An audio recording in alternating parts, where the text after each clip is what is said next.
keputusan. Sebelumnya perkenalkan, saya Fajrina Putri dengan NIM 2307075 dan rekan saya Nazdia Fazria dengan NIM 2307074. Saya Dinda Herawati dengan NIM 2307064. Saya Amira Rodianti dengan NIM 2307058. Saya Rena Padilla dengan NIM 2307077. Saya Mufira Ayu dengan NIM 2307073.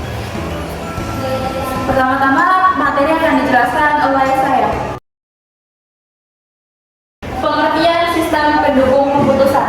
Sistem pendukung keputusan atau SPK atau Decision Support System atau DSS adalah sebuah sistem yang mampu memberikan kemampuan pemecahan masalah maupun kemampuan mengkomunikasikan untuk masalah dengan kondisi semi terstruktur dan tak terstruktur. Sistem ini digunakan untuk membantu pengambilan keputusan dalam situasi semi terstruktur dan situasi yang tidak terstruktur, di mana tak seorang pun tahu secara pasti bagaimana keputusan seharusnya dibuat. Selanjutnya akan dijelaskan oleh teman saya. Jenis-jenis pendukung keputusan. Yang pertama, sistem pendukung keputusan berbasis komunikasi memungkinkan perusahaan untuk mendukung tugas-tugas yang membutuhkan lebih dari satu orang untuk bekerja pada tugas tersebut. Yang kedua, sistem pendukung keputusan berbasis model memungkinkan akses dalam pengolahan model-model keuangan organisasi dan statistik. Data dikumpulkan dan parameter ditentukan menggunakan informasi yang disediakan oleh pengguna. Selanjutnya akan dibacakan oleh rekan saya.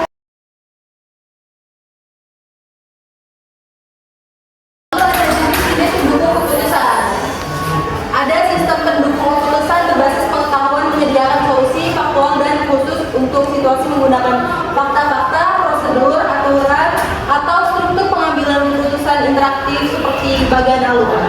Dan yang sebelah ini, sistem pendukung keputusan berbasis dokumen mengelola informasi yang tidak terstruktur dengan berbagai format elektronik. Yang ini, sistem pendukung keputusan berbasis data membantu perusahaan dalam menyimpan dan menganalisis data internal dan eksternal. Lalu digabungkan dengan rekan kami berikut. Selanjutnya ada komponen. Yang pertama, database management merupakan subsistem data yang terorganisasi dalam suatu basis data. Data yang merupakan suatu sistem pendukung keputusan yang berasal dari luar maupun dalam lingkungan. Yang kedua ada model base merupakan suatu model yang mempresentasikan permasalahan ke dalam format kuantitatif. Yang ketiga ada user interface merupakan penggabungan antara dua komponen sebelumnya yaitu database manajemen dan model base yang disatukan dalam komponen ini. Selanjutnya manfaat sistem pendukung keputusan. Yang pertama SPK memperluas kemampuan mengambil keputusan dalam memproses data atau informasi bagi pemakaiannya. Yang kedua SPK membantu mengambil keputusan untuk memecahkan masalah, terutama dalam berbagai isu yang sangat kompleks dan tidak terstruktur. Yang ketiga SPK dapat menghasilkan solusi yang lebih cepat dan hasil yang lebih dapat diandalkan. Yang keempat, walaupun suatu SPK maupun tidak dapat dipecahkan masalahnya yang dihadapi oleh pengambil keputusan, tapi dia bisa menjadi stimulan bagi para pengambil keputusan dalam memahami masalah karena mampu menghadirkan berbagai solusi alternatif. Selanjutnya akan dilanjutkan oleh rekan saya. Proses dalam sistem pendukung keputusan. Yang pertama, tahap pemahaman atau intelligence stage. Tahap ini merupakan proses penelusuran dan pendeteksian dari lingkup problematika serta proses pengenalan masalah. Yang kedua, tahap perencanaan atau design phase.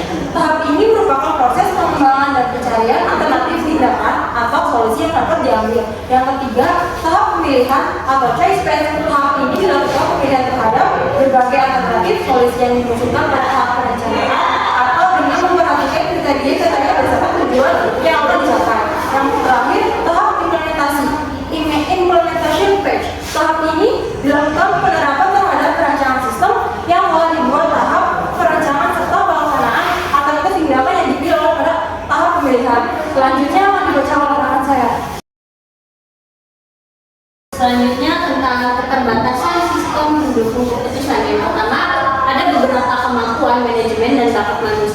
yang tidak dapat dimodelkan. Sehingga model yang ada dalam sistem tidak semuanya mencerminkan persoalan sebenarnya. Misalnya, kemampuan manusia untuk mengambil keputusan tidak hanya dipengaruhi oleh pengalaman dan pengetahuan yang mereka miliki, tapi juga dari saran orang-orang di sekitarnya.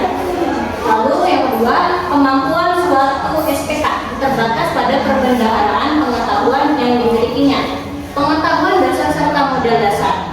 Maksudnya bahwa sistem pengambilan keputusan hanya bisa menyelesaikan masalah sesuai data masukan yang diprogram dalam sistem itu. Selanjutnya, proses-proses yang dapat dilakukan SPK biasanya juga tergantung pada perangkat lunak yang digunakan.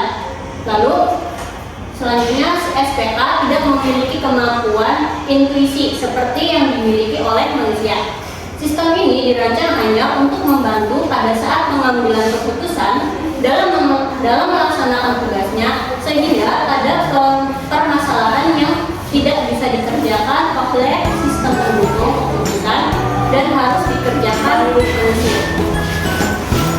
Sekian dari kelompok kami, kurang lebihnya mohon maaf. Wabillahi taufiq wal hidayah. Wassalamualaikum warahmatullahi wabarakatuh.